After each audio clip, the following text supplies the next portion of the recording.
Vamos ler a partir do verso 1 mesmo e aí dará sentido melhor. Gênesis capítulo 4, a partir do verso 1 também. Vamos ler a palavra?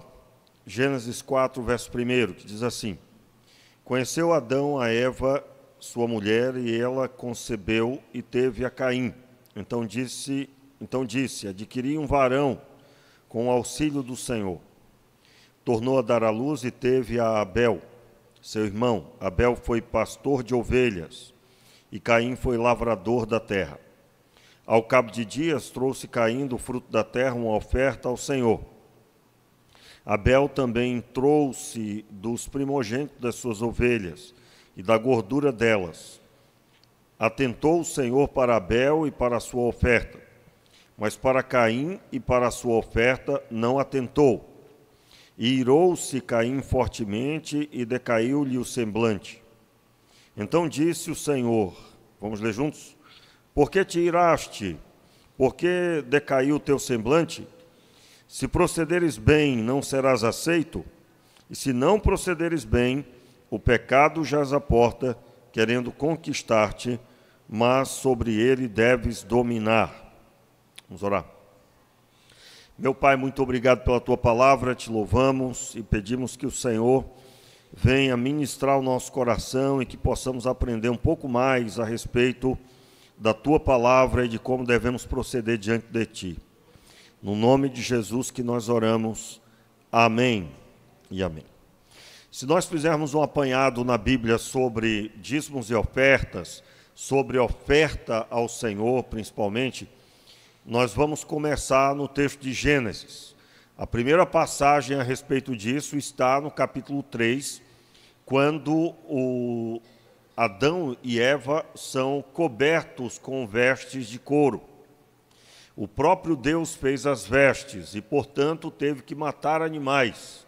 E a morte desses animais é considerado o primeiro sacrifício, pois cobriu a nudez de Adão e Eva. Se você perguntou, ou ouviu alguém perguntando já se Adão e Eva foram perdoados, eles foram perdoados tanto que Deus cobriu a nudez de ambos.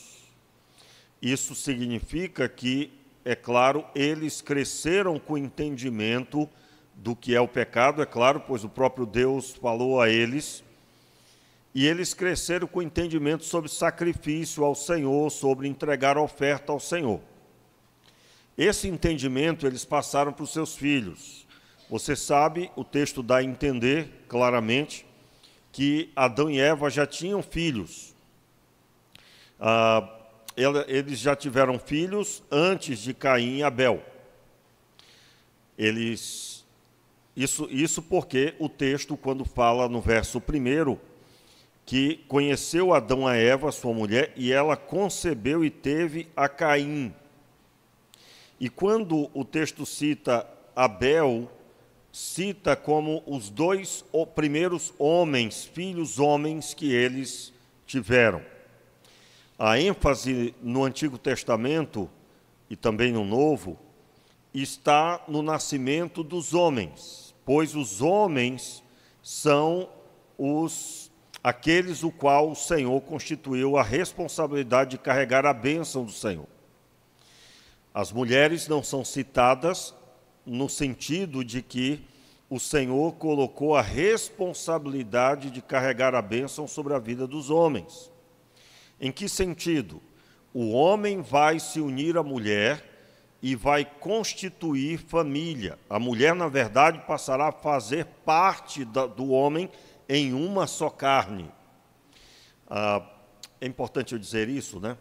Eu estou aqui ministrando sobre dízimos e ofertas, mas eu tenho sentido uma direção para falar sobre a doutrina dos dízimos e ofertas de forma um pouco mais abrangente.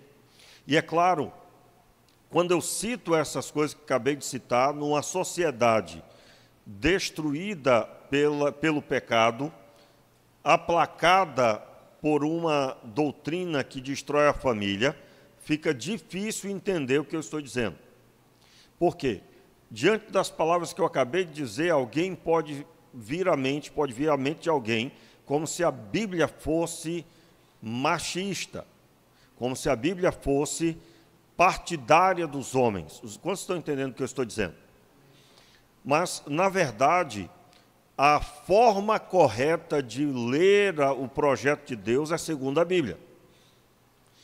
O grande problema é que nós fomos criados e, como eu disse, aplacados no nosso entendimento por uma cultura pecaminosa que transformou, ou pelo menos transformou não, né? Buscou sempre destruir a doutrina de Deus, o entendimento das coisas do Senhor. E aí, eu, com os óculos da sociedade atual, ao ouvir a palavra ou ler a palavra, eu posso cometer o erro de achar que a Bíblia está errada. Entenda, aí vem um fundamento para muita coisa, né? Eu estou dando essa introdução para entendermos que como é que Caim e Abel, de repente, foram apresentar a oferta ao Senhor? Vocês acham que eles tiraram da cabeça?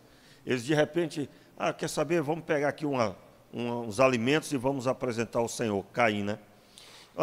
Você acha que Abel, de repente, ele disse, olha, eu vou pegar o melhor dos animais e vou apresentar ao Senhor? Isso não foi da cabeça deles.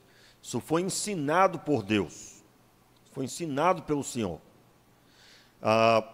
E quando eu cito aqui, se você for estudar sobre os filhos e filhas que Adão e Eva tiveram, você vai entender que apenas é citado o nome dos homens, porque eles têm a responsabilidade de governar e receberem a bênção do Senhor. Vamos relembrar aqui esse princípio desenvolvido no Antigo Testamento. Você lembra quando Noé abençoa seus filhos? Ele abençoou seus filhos, um deles foi amaldiçoado, que foi Cã, né? Que foi pai de Canaã. Mas ele abençoou a Sem e Jafé. O texto vai declarar isso. Dos descendentes de Sem, que era o mais velho, Deus separou Abrão. Abrão foi escolhido porque era descendente de Sem. Inclusive, aí vem abrir um parênteses, né? Você já deve ter ouvido assim alguém falando, fulano de tal é antissemita. Quem aqui já ouviu? Quem já ouviu? Pouca gente ouviu, hein, irmão? Hein? Pouca gente ouviu. Bastava você ver o noticiário, mas se bem que não é bom ver o noticiário de hoje não, né? Aliás, irmãos, eu quero dizer que todos os noticiários, todos eles, sem exceção, da TV aberta, estão impregnados com falsas verdades. Você deve tomar cuidado. Além de não passar o dia todo vendo programas policiais. Não é programa policial, mas só passa desgraça, já notou? Só passa, fulano matou Beltrano e fulano matou fulano. Não vai acontecer isso. Não vai acontecer. Então, é essa a realidade que nós estamos desenvolvendo nossa vida assistindo isso. O mal parece que tem apoio, né? Parece que tem apoio. Então, como que eu, impregnado com essa cultura, que diz que o certo é errado e o errado é certo, vou entender a Bíblia? Muito difícil. A solução qual é? Busque estudar a palavra, não fique com a impressão que você tem se você está pensando errado. Eu acho que tem uma coisa errada aqui. Eu aprendi logo cedo que quando eu não entendo uma coisa do Senhor, da palavra, eu digo a mim mesmo assim, eu não tenho nível para entender ainda, mas eu vou ter. Eu sei que não está errado, é eu que não consigo compreender. E realmente é exatamente isso. Por exemplo, você já ouviu, eu já ouvi no passado, uma pessoa defendendo o homossexualismo, ela defendendo, dizendo que a Bíblia... Eu não posso repetir algumas coisas aqui, irmãos, por uma questão de que eu não quero divulgar esse tipo de coisa, mas tentaram denegrir a imagem de Jesus, dizendo que ele só escolheu homens. Aí, se você está me entendendo, o que tentaram fazer com Jesus, né? Escolheu só homens porque ele tinha uma inclinação para esse entendimento que lá fora é dito. Como que eu posso elucidar isso? Quando eu estudo a palavra, eu descubro esse princípio, aonde na sociedade da época se ensinava a palavra, era uma missão estritamente dada aos homens. Portanto, se Jesus escolhesse seus representantes oficiais, mulheres, elas não seriam ouvidas nas praças. Você não ia ver uma mulher pedindo a atenção de todos, como Paulo fez isso algumas vezes, que a Bíblia narra.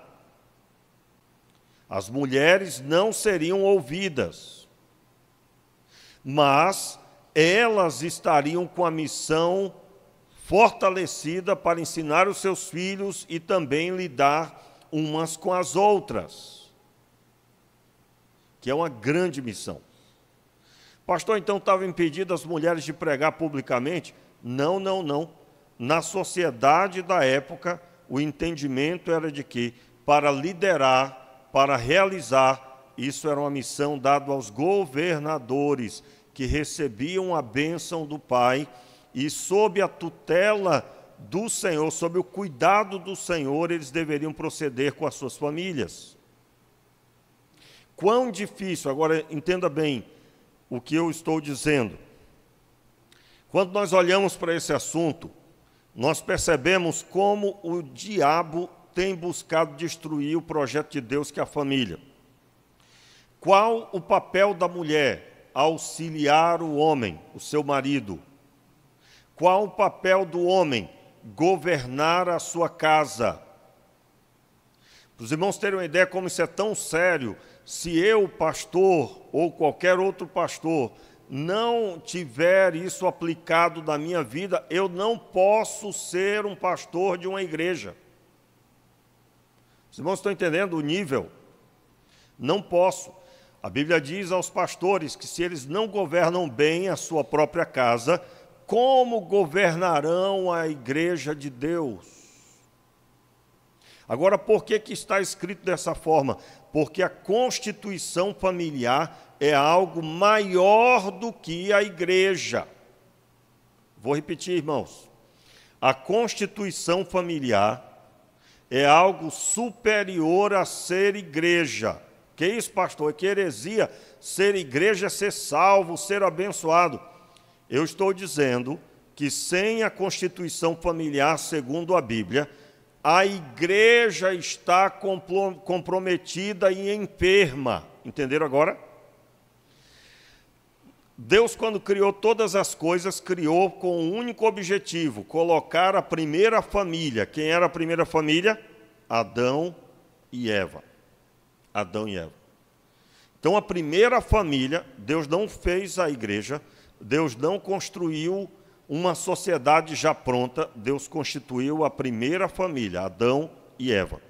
E na primeira família, eu já preguei em alguns casamentos dizendo isso, quando senti, que deveria ministrar daquela forma. Eu acho que foram 2 casamentos até hoje, que eu fiz dessa forma, posso até voltar a fazer, porque é uma pregação, mas eu senti especificamente ministrar sobre aquele casal dessa forma. Eu disse a eles assim: quando Deus construiu Adão, ele fez com que Adão visse a necessidade de alguém que não existia. Ele viu diante de todos os animais que nenhum deles se assemelhava a ele, quando ele deu nome aos animais. Quando, então, Deus adormeceu Adão e construiu Eva a partir da costela dele. Quando Deus traz Eva até a presença de Adão, Adão se afeiçoou a ela automaticamente. E ele declarou: esta é agora osso dos meus ossos, carne da minha carne. Em outras palavras, Deus tirou a costela e depois colocou de volta, e ele chamou isso de casamento. E sob esse ambiente chamado casamento, Deus constituiu um ambiente para que houvesse a multiplicação, a frutificação, que veio através dos filhos. Então, os filhos nasceriam nesse ambiente familiar. Qual é o ambiente? Meu pai e minha mãe. E toda a manifestação de Deus seria mediante a constituição familiar. Note aqui, ó. Por isso que o inimigo tem interesse de dizer aos homens, não governe, não queira casamento. Por isso que o inimigo tem interesse de implantar na mente das mulheres, não se submeta ao seu marido, não se rebaixe, você tem que ter o mesmo direito que ele. No final você sabe que essa voz, ela não tem sentido algum, porque o homem é diferente da mulher e a mulher é diferente do homem. E ambos se completam. Se completam. O homem não é nada sem a mulher e a mulher não é nada sem o homem. Por quê? Porque o Adão, quando estava sozinho, na verdade, era o Adão constituindo a Eva, que é retirado, ou seja, tudo que você encontra de diferente do homem estava em Adão naquele momento, e quando é retirado na costela, é retirado e construído uma pessoa que tem algo que o homem não tem. Pastor, é claro, pastor. Não, irmão, você não entendeu. Eu já disse, né? Uma vez eu estava pregando para homens e eu perguntei, quem aqui é solteiro? Eu digo, você é 50% homem. Eu falei. Quem lembra desse negócio? Foi lá na chácara do Elino. Eu digo, ô fulano de tal, você que é solteiro, você é 50% homem. Aí o cara ficou assim olhando, eu digo, que isso, pastor? Eu acredito que alguns homens olharam e disseram, rapaz, esse pastor é doido, né? Não, meu irmão, 50% porque os outros 50% do Adão, em essência, está em uma constituição que Deus fez, que ele chamou de mulher. Então, eu acabei de dizer para você, eu sei que eu tenho umas palavras que é bem impactante assim, mas você dá uma acordada, né? Tem uns que ficam até meio irado, eu acredito, depois acalma, né? Se você está pensando assim, pastor, não tem vida melhor do que a vida solteira, solteirice, você pode sair dessa, pode sair. Aliás, se for menino, vai dizer isso, né? Porque só vai se tornar homem quando olhar e perceber que mamãe já não é mais a mamãe que preenche tanto o coração e de uma forma geral, com todo respeito, viu, mamães? Não é? Com todo respeito. Mas vai chegar um dia que essa menina e esse menino vão dizer, não dá mais para viver essa vida. E quando ele pensar assim, é porque ele deixou de ser a pessoa para viver essa realidade. Eu estou falando de algo que vem no interior da pessoa, não algo influenciado. Não algo influenciado pelo amigo da escola ou amiga da escola, não estou falando disso. Eu estou falando daquele momento da maturidade, que conforme a idade e a situação aparece. Como assim? Alguém que já casou, não tem filhos, vive feliz os dois, mas vai chegar um dia que vão se sentar na mesa e vão dizer, está faltando alguém. E não descansarão enquanto não tiver ali um filho. E aí isso vem sucessivamente, está faltando mais alguém, aí vai e busca outro filho. Aí, a partir daí, a pessoa diz, agora não está faltando mais ninguém não, pastor. Tá bom. Né? Só nossos pais é que era assim, né? 6, meu pai teve 6. O pai dele teve 17. Meu avô, né? É, rapaz. Aí, no futuro, né, rapaz, vai ser meio filho. Será que será possível? Não. Mas só a forma de dizer que as pessoas estão buscando simplificar ao máximo. Meio filho não é possível, né? Apesar de ter uns que às vezes a gente pode dizer que é meio filho, dada a capacidade, né? Menino fraco, sobe na cadeira quando vê a barata, né?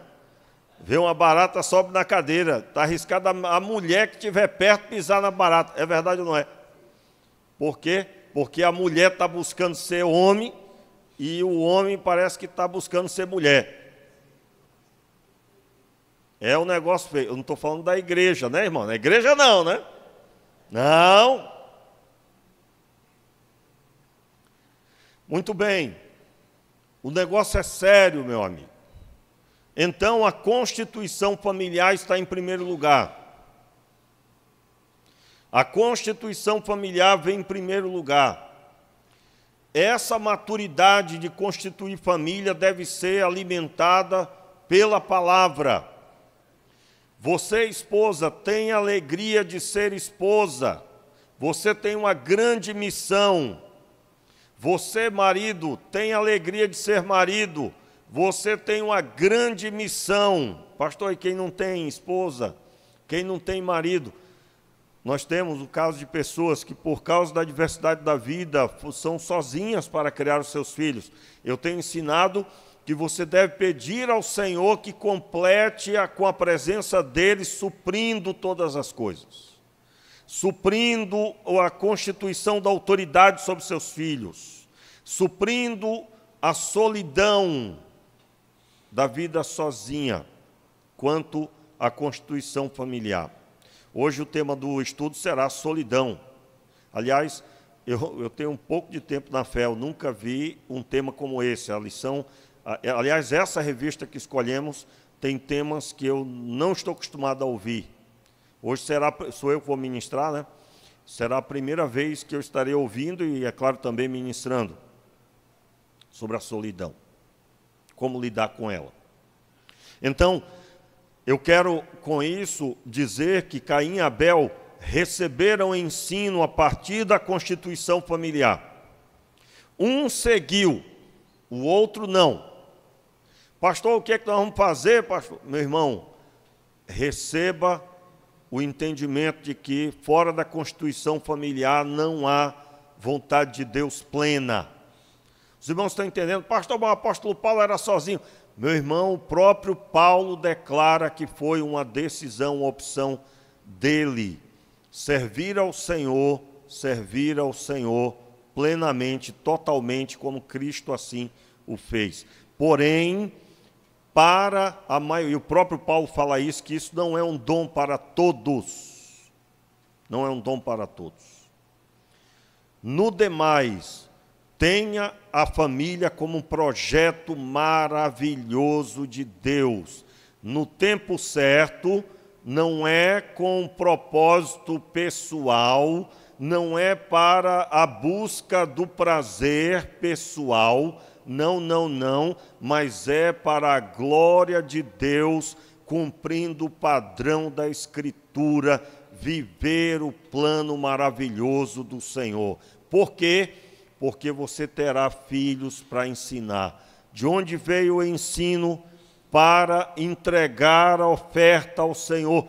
Veio a partir de Adão e Eva. Meus irmãos, que o Senhor Deus nos abençoe de tal forma que cada filho cresça ouvindo dos seus pais a respeito do que Deus tem ministrado.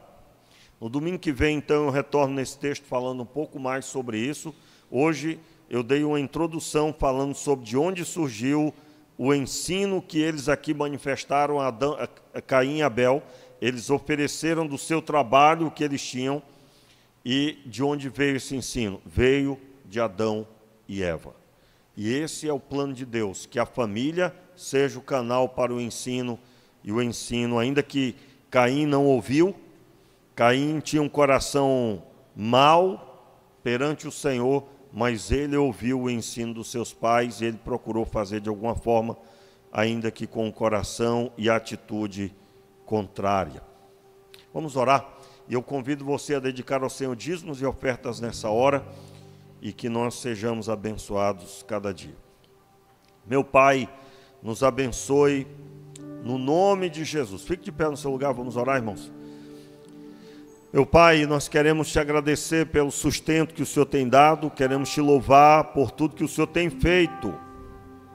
E nós te pedimos, Pai, abençoa as nossas famílias, abençoa os nossos lares, abençoa as famílias, Senhor, que constituem a tua igreja. Sim, Pai, dai-nos, Senhor, uma visão ampla e sadia a respeito da família.